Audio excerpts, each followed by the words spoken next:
Hello, welcome to my video. This is going to be a reading slash book shopping vlog.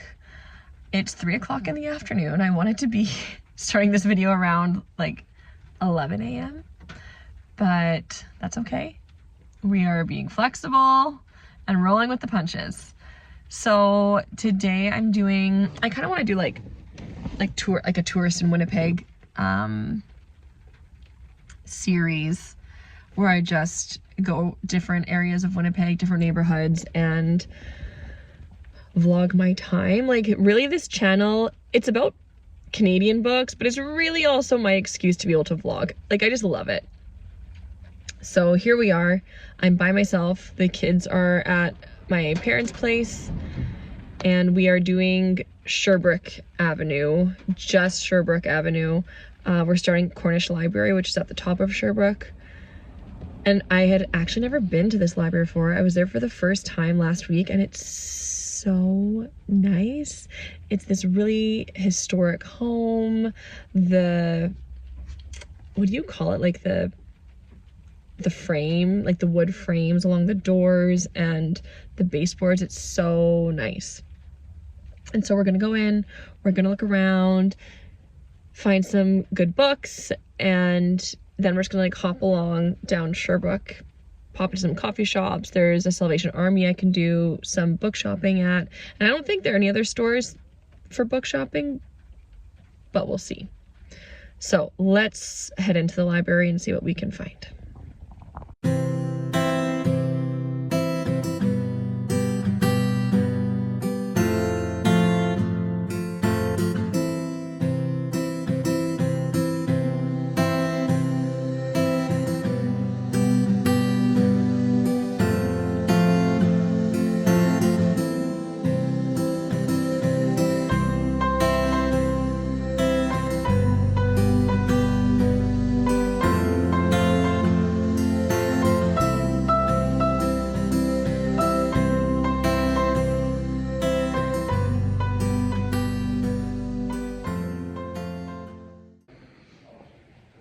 Okay, I really want to get a microphone so I can like speak into it, because I have to obviously be really quiet here in the library. I am going to take these three, and I think I'll read the synopsis to you when I get to the car. These two I'm not this one I'm not taking, but I wanted to read the synopsis to you in case you're interested, because I think some people would be. This is a fake dating trope. So it's called Love, Lies, and Cherry Pie by Jackie Lau. I'll try to like summarize the synopsis.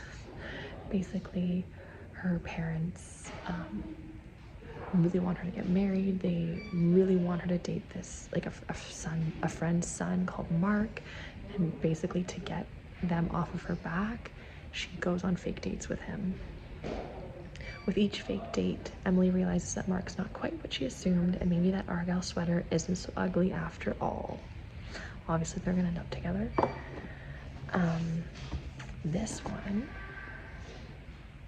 it sounds interesting. Basically, a babysitter was on a mountain hike with a 9-year-old, and as she was taking a selfie, she fell to her death. And as soon as I read what I'm gonna read to you, I was like, I want the audiobook. It says, for years, others have tried to unravel this secret, from true crime podcasters to a haunted journalist searching for a killer who vanished after being released from prison several years ago. So like the mixed media, I love that, especially on audiobook, like if it's a podcast.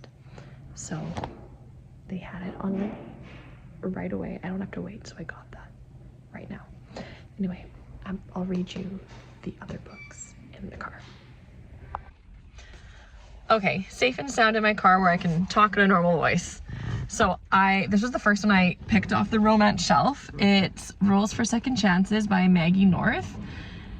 Same marriage, new love story. I love that! I'm so looking forward to it. I think the only other like second chance romance and like second chance marriage story I read was You Deserve Each Other I can't remember the author. I'll like put a picture up here, and I gave that 5 out of 5. I loved it so much. It was funny. So anyway, this one, oh, sorry, did I say by Maggie North? Yeah.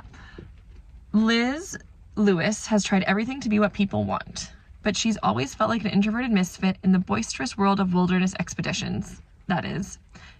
Oh, sorry, I'm reading this wrong. Blah, blah, blah, blah. Okay. Her flatlining marriage to extroverted adventure guide Tobin Renner Lewis is a sinkhole of toxic positivity. In a mountain resort town built around excitement, Liz gets stuck with spreadsheets. The humiliation of being mistaken for a server at her own 30th birthday party leaves Liz desperate to stop playing a minor character in her own life. Her thoroughly researched plan for social success, oh my gosh, get it together.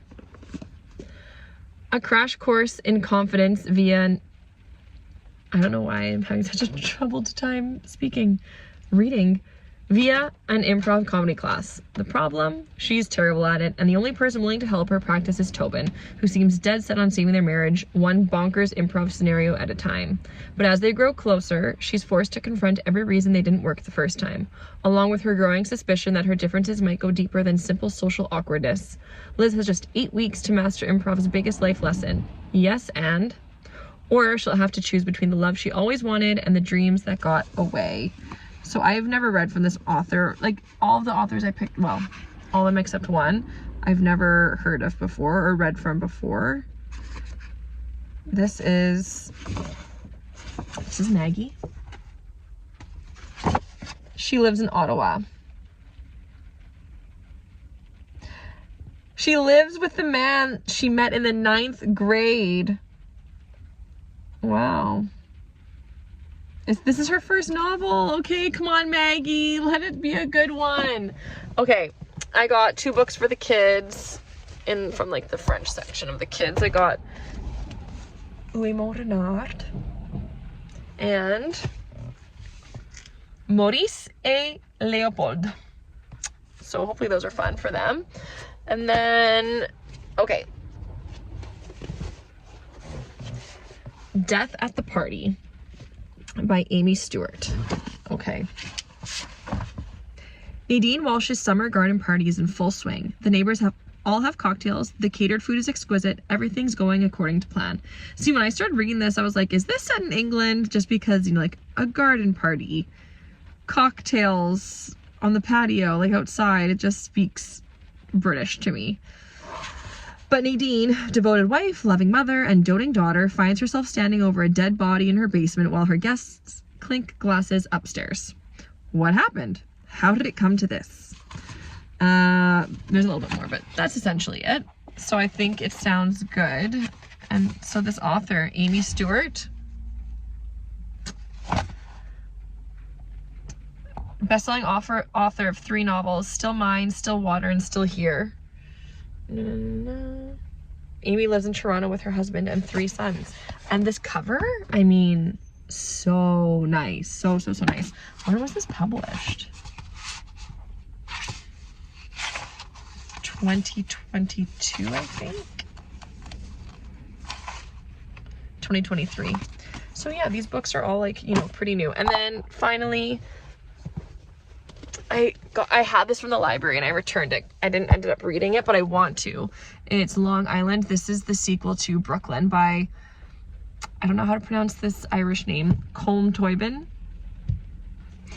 Anyway, so we follow our main character, Eilis, who married Tony in the first book, and now it's quite a few years later where they're living in the suburbs and they have their kids and he's having an affair. She goes back to Ireland for a wedding, and I'm interested in seeing what happens. Oh my gosh, I forgot. One day out of the blue, a man comes to the door asking for Eilis by name. He tells her that his wife is pregnant with Tony's child, and then when the baby is born, he will deposit it on Eilis's doorstep. Okay, those are the books. Let's go get a drink. I'm kind of debating if I should go get a slice of pizza from Shorty's. I think for the sake of the vlog, I should. Like, you guys need to know how the Shorty's pizza is, right? Yeah. Let's go park and then make a game time decision.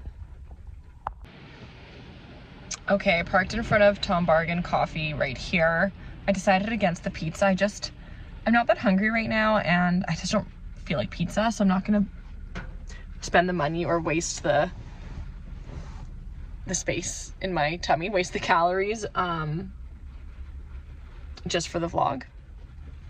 So I'm gonna pop into Decadence Chocolates right there. There. I've never been there before, so that'll be nice to check it out. Although I have had the chocolate before and I didn't think it was anything super special. And then I'm gonna go have a coffee and I'll start reading and let you know how the book is going.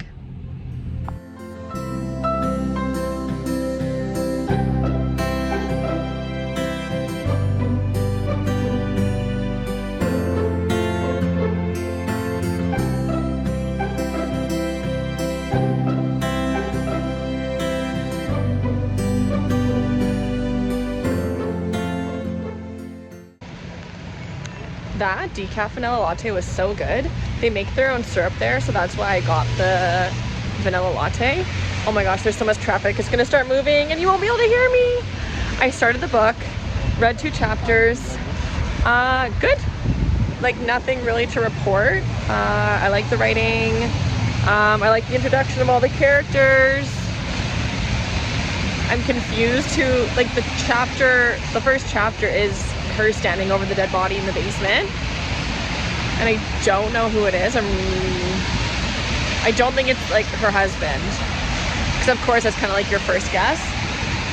So anyway, I'm intrigued. We will see how it goes. Hopefully I'm gonna guess based off of the first 2 chapters, this is gonna be a 4 to 5. One can hope.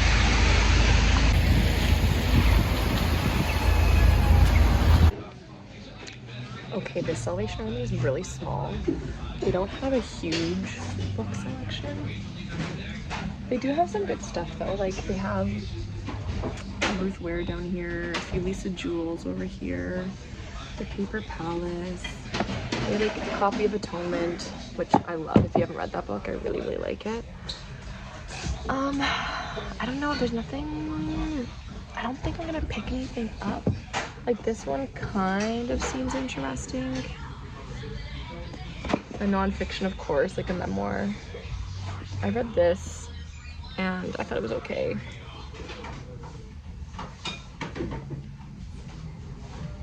Wait, have I read this? Okay, an actress passes the time watching Tom and Catherine Royce, the glamorous couple living in the house across the lake. They make for good viewing. A tech innovator, Tom is powerful, and a former model, Catherine is gorgeous. One day on the lake, Casey saves Catherine from drowning, and the two strike up a budding friendship. But the more they get to know each other, and the longer Casey watches, the more it becomes clear that Catherine and Tom's marriage isn't as perfect as it appears. When Catherine suddenly vanishes, Casey immediately suspects Tom of foul play.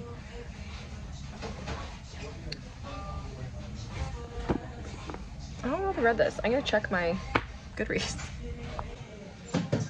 I haven't read it. I got this confused with, I'll have to look at my Goodreads. I'll put a picture up here of what I got it confused with, but I guess I found a book.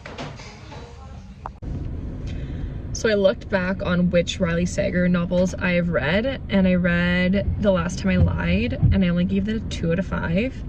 And then I read Survive the Night, which, just now looking at it, I had only given it 3 out of 5. But then reading the synopsis, I remember that book a lot.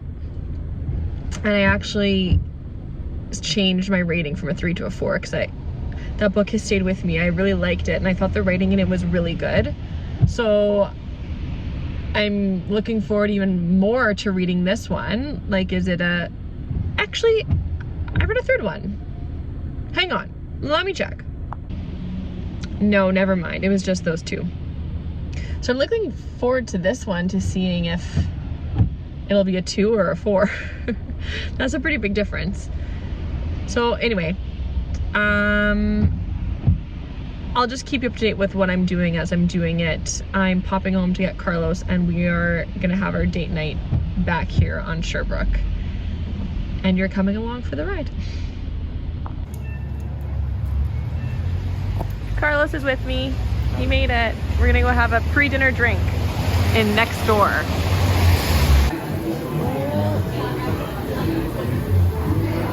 Decaf espresso, soda, chocolate bitters, orange. We cheered to our date night. Carlos got the Oxus, where's yours? The Czech lager.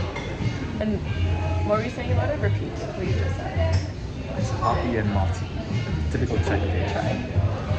And we like Czech beer. Ooh, it smells good.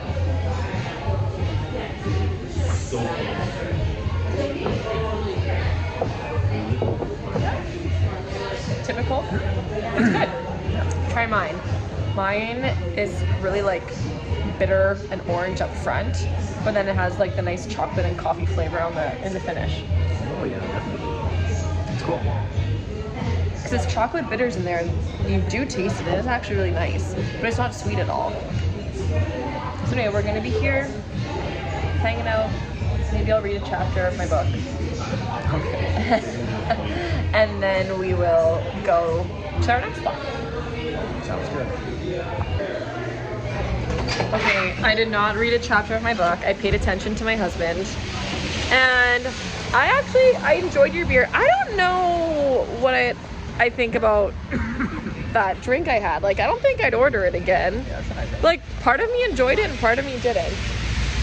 So anyway, next we are going to Bansa Noodle and Tea House. We've never been here before.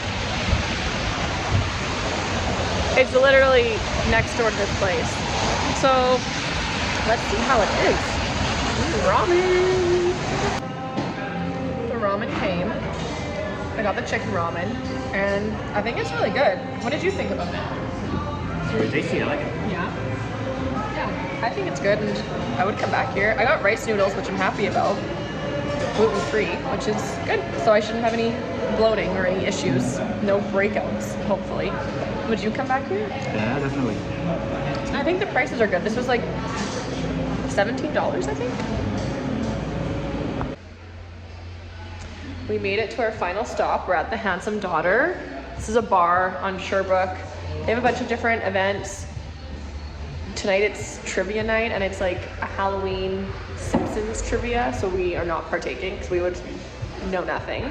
No idea what's Simpsons. No. I never liked it. No. I watched it. I was too little to be watching it, but I watched it. I always found it boring. I didn't get it. I was like, jokes are bad. My opinion. Yeah. And I got a non-alcoholic thyme lemonade, which is, I enjoy it more than the other one that I had. And Carlos got a Pilsner beer. I haven't tried it yet. Now we're gonna play a round of Scrabble. And then we have to go get the kids. So date night, well, it will not be over because Charlie fell asleep. It's 7 o'clock, he didn't nap today. My grandma just called, Charlie fell asleep, is that okay? And I said, yeah, it's okay, Grandma. So hopefully he just like stays asleep. And Carlos and I plan on watching season 2 of Nobody Wants This tonight, or starting it, which I'm really excited about. As for reading, I don't think I'm gonna do any more reading. Maybe I'll do a little bit here and there. But yeah, I don't know if this is the end of the vlog or not. I think I'll film more. Maybe I'll film our reactions to Nobody Wants This. I just remembered I had those chocolates.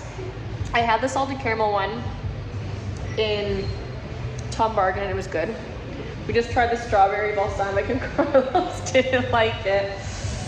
They're really pretty though, right? Yeah, nice. Well, let's just eat them.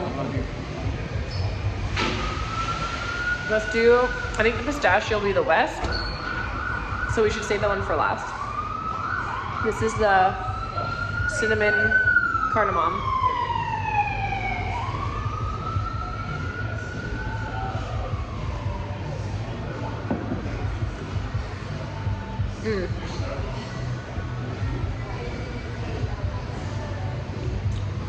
I don't think you're gonna like it.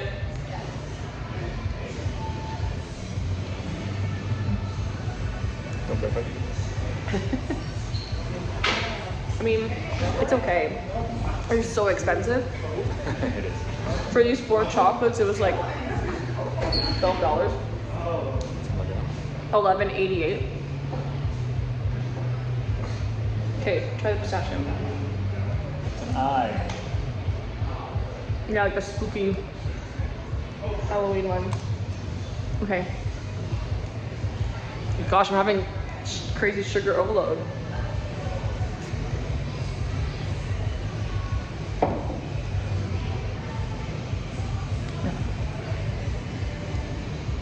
They're probably your favorite out of all of them. I think so.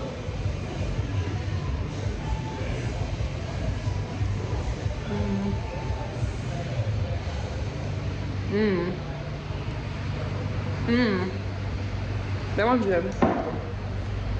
This is my favorite. And then the salted caramel. Then the strawberry balsamic. Then the cinnamon.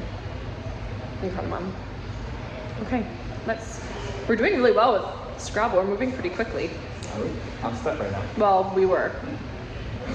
Charlie, are you my baby boy? Yeah. And what are you? Hey, are you what my girl? Are you the baby girl? Or are you my big girl?